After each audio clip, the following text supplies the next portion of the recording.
how did you get your start in the television business? You know, I was a local news reporter. Remember Local Days? Of course. My very first job was in West Virginia, Bluefield, West Virginia. Mine was Redding, California. Oh, good, great. So we can relate. Yes, Okay, so yeah. I was a one-man band, which is popular again. They call them MMJs now. Right. But I shot my camera, I edited my video, I did it all on my own. All on deadline. Yeah, all on deadline in Right. West Virginia. And I was going to be, I mean, I had it in my mind, I was going to be Katie Couric, then I was going to be Oprah, and then that was it. I was going to be a star. And Right. it didn't work out that way. Well. I mean, I didn't do too bad. But, you know. Right. Not so, Oprah. So which, was it ABC, NBC? What was it? It was WOAY, and it was an ABC affiliate. Yeah, I was KRCR Television, an ABC affiliate. How much you make an hour? Oh, this is a great story. Okay. So I got started in 1994. That's when I got started.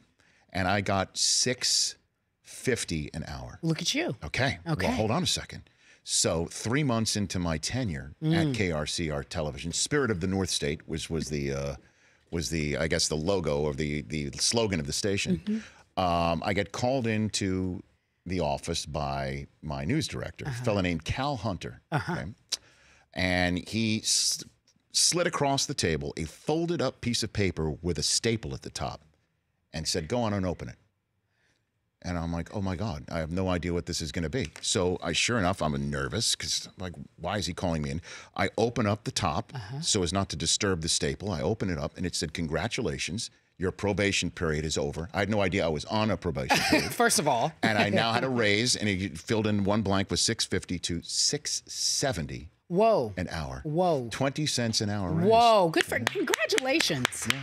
Look at you. What was your starting salary? Well, I really want to tell you that you were making more than me, and I started a little later in life than you did. But I remember every week my check would be somewhere, every 2 weeks, would be somewhere in between $375 and $450.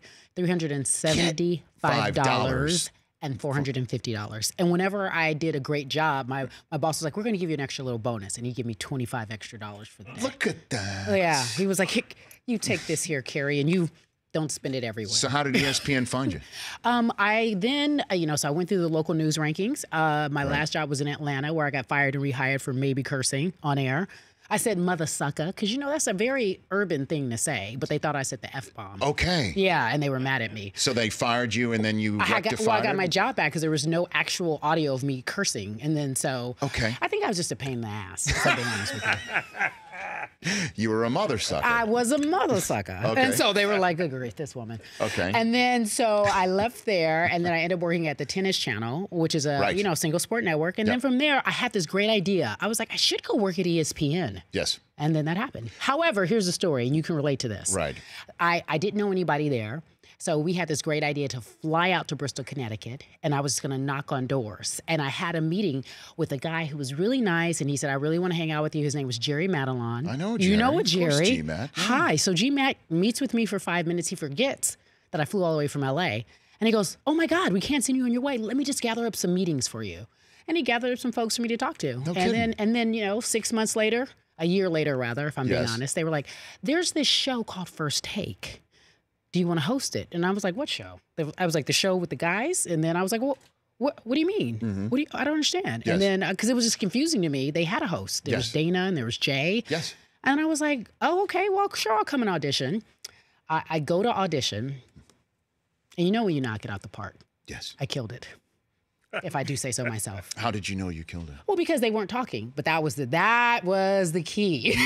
They weren't talking. Stephen A. and Skip?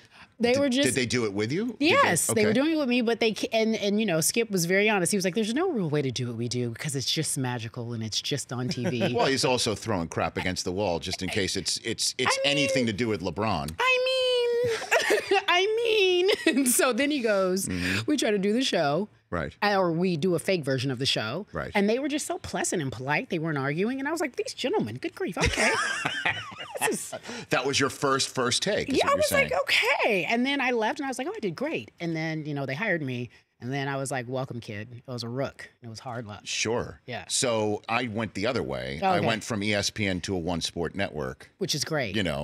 And I remember I did knock it out of the park with my SportsCenter audition. And the reason why I did is I stayed in the Radisson Hotel across the street. You remember that? Yeah, that lovely place. That one season across the street from ESPN, and I stayed up all night because A, I couldn't sleep. B, anytime somebody went to the bathroom in the room above me, I heard them. And C, I was watching SportsCenter with Dan, Patrick, and Keith Olbermann, and I'm like, you know what? Just to get myself into the audition for the next day, I'm going to watch them and get inspired and fired up. Sure enough, the next day, my audition for SportsCenter used the same tapes to date myself, the same tapes and same highlights from the night before. So I had no idea I was actually legitimately studying for my audition the night before. Yeah. So I was not nervous. I knew I was doing things in my own head, saying if I was doing this highlight, I'd say this. Oh, wow. So I got it done, and you killed it. The Rich Eisen Show, weekdays at noon Eastern on Audience.